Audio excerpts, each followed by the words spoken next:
This is the 217 Recovery Podcast with Corey Winfield. All right. That actual audio from the wedding. Instead of I do. That's what Marney Winfield said. It is the 13th of December 2020, 217 Recovery Podcast. My name is Corey Winfield. Joining me in the studio is my lovely wife, Marney Winfield. Marney Winfield. How's that sound? It sounds great. It's better than Marney Hufflebutt. I mean, No, it's amazing. It's awesome. I love my last name. it's pretty cool. Looks good. You got a couple shirts. Yeah. I made you the one shirt that said Mrs. Winfield, and it's really cool. And it was really cool seeing that. Just waiting for you to come home, I laid it on the chair, and I was like, that just looks really cool. Like, all my dreams are coming true. And that was on my list of things that I wanted to accomplish, and I even put more long-term was to find a woman. How did I put it? I think I put don't settle or something. I need to find that list. I framed it in somewhere. But the things that I did, and this is going back to my last stint in recovery, I was told to write a list of 5 or whatever things that I wanted to accomplish in the next year, and that was one of them. Starting a podcast, doing all that, knocked them all off, and now I can say it's complete, like for sure complete. It is. It's surreal, isn't it? So what was going through your mind yesterday? Oh, man. I didn't think I was going to be nervous, first off. I didn't think I was going to be. I think that I saw that you were nervous. What are you talking about? What? Nervous? No, right. No, I knew that you were, and a lot of emotions, flying. And we talked about it before about how, and I talked about it with my mom today as well, is that this celebration of this marriage it's a huge milestone, for us. But it's more like celebrating so much more. It's the fact that we're in a spot where we can be there and present and be getting married when it takes a certain kind of person, a certain kind of, spot in their life to be comfortable doing that and be, set up for a successful relationship. And I was nowhere close to that my entire life up until now, and I did not see that. I didn't foresee this day yesterday as something that was in the cards for me. I mean, I thought maybe down the line I would find someone, or whatever. But, to actually find yourself first and, become comfortable with who you are, living this new lifestyle of sobriety, being confident within yourself, having goals that are strictly, that are for you to be a better person, and then finding someone that respects that you have those goals and aspirations and supports them is huge. And I never thought that would happen. And here we are, and things just started being laid out for me in my life. Shortly after I started, I started my journey of sobriety, living out of rehab and working in a job where I work with people in recovery, and then meeting you and, taking up this podcast with you and blogging. And it's amazing. Life is amazing. So, back to your question. I got off on a tangent there. Okay. See, this is my thing, is I didn't have time to be nervous because I was so excited. Like that passion that I just had talking about, sharing, it was, that kind of just kept me breathless in itself. Just blah, blah, blah, blah, blah. I'm so excited. It's amazing. I can't believe this is happening. But the actual nervousness set in about 3 or 4 minutes before I actually walked down the stairs. Because plus you were afraid you were going to trip over your words and all that. And so I was just horrible. This is cake, just whatever. I'm trying to give you ideas on how to remember the order of the thous. And then I'm thinking to myself, I'm I got so wrapped up in his anxiety. I didn't even think about the fact that am I going to fall down these stairs? See? Like, I have not worn this dress walking around. Now I'm being filmed, and is my timing going to be right with the music? And, like, if I cry, what about this makeup that it took forever to put on? See, girly shit, but that's why you got to worry about yourself, and you got to make yourself good in order to be good for anybody else. This is true. I apologize if my appearance was nervous. No, you were great. Even my sisters said, "Are you nervous?" And I responded with, "I don't get nervous."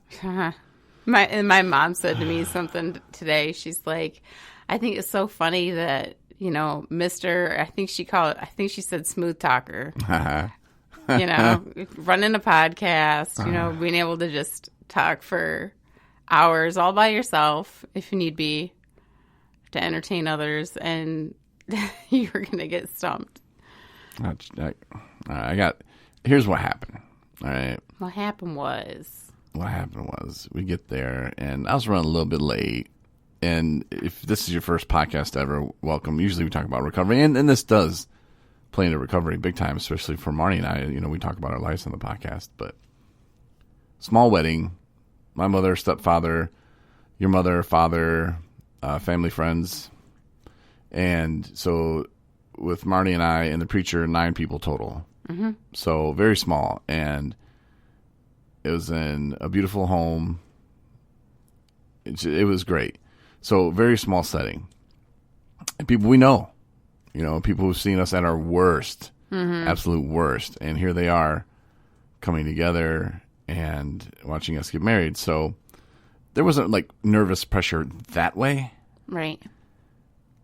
But I had mentioned that I was afraid that I was going to get quiver cheek. It's when you start crying and you can't stop it. Mm-hmm. And then I realized yesterday that, no, I'm gonna get choke voice. And I thought, oh damn, what if I get both of them? Which I talked about on the podcast. I didn't get both of them. And see what happened was I grabbed some chicken on the way there, and I think a little bit got caught in my throat. Oh. And right before I went, because my throat was real dry. Mm-hmm.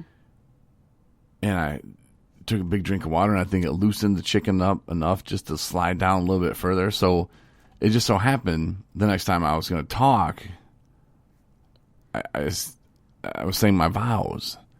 So this is in my mind, this is how it went, and I'm very good at remembering things and reenacting. So was it hot chicken? Because your eyes were tearing up too.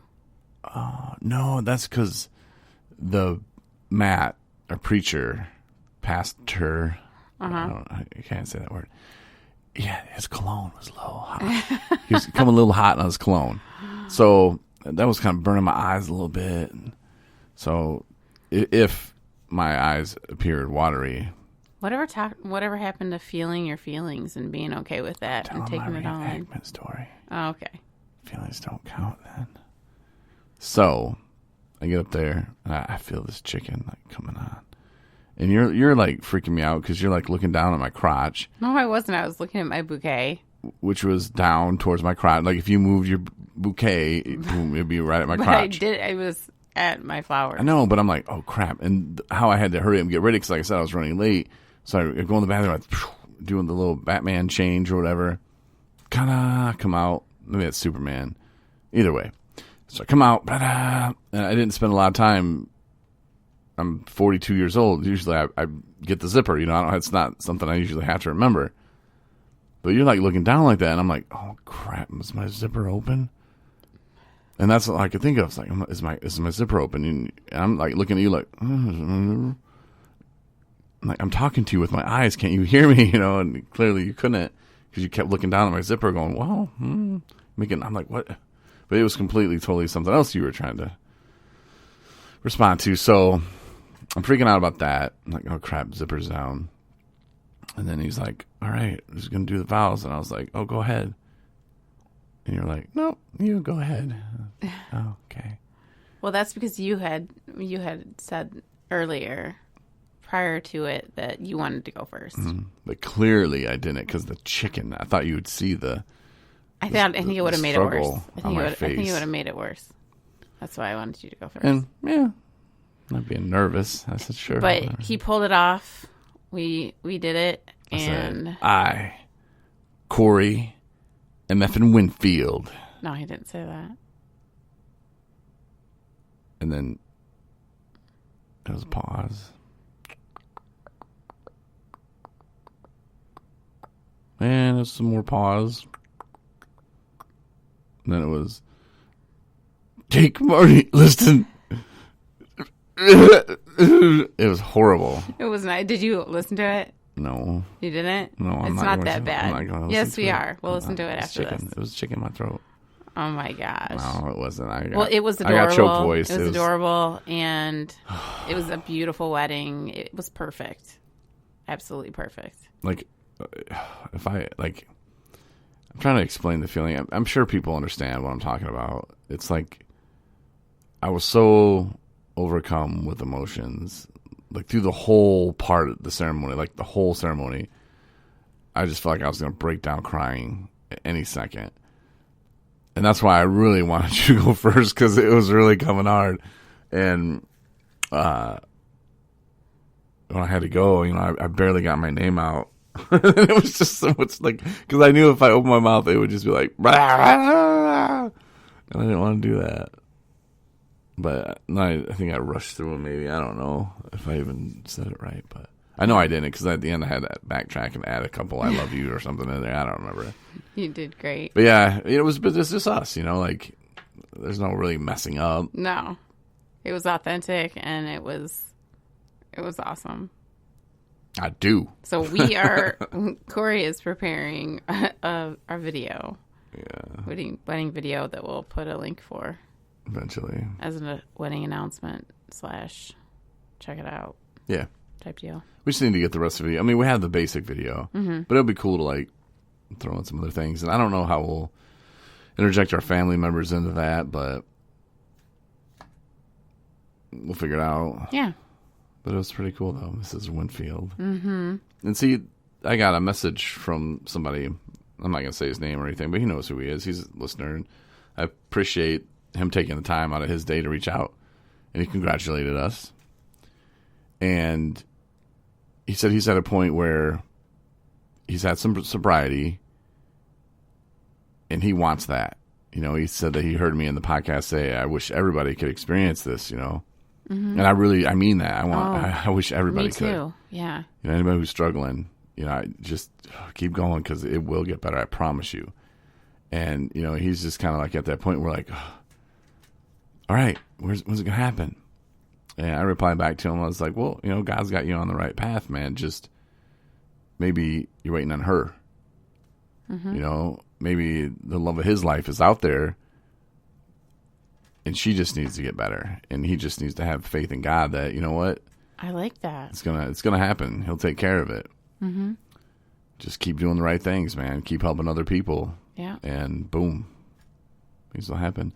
I mean, when you met me, well, you said that you were pretty interested just the first time that you saw me a couple weeks ago in the sex shop. So how do we go from that a couple weeks ago? That's not true. Oh, wait. No. So but I was interested in him, but I knew it wasn't the right time for me. Like, obviously, circumstances being what they were, it was not appropriate timing for me to even express that. And honestly, I don't think I even let myself feel those feelings, because I knew I got to get my crap together. Like, I'm here for a reason. I am freaking tired of living this life of chaos and addiction, and I'm over it. I'm over it. And if I have a prayer of anything getting better for me, I got to focus on me, and I got to figure out things I needed to figure out, and talk about the things I need to talk about, and pray about the things I need to pray about, and, weed out the negativity of my life, whether it's people or situations or jobs or whatever it is that you're connected to that keeps you there in that awful place. This is my advice to you. Get rid of them. Get rid of it. Start over.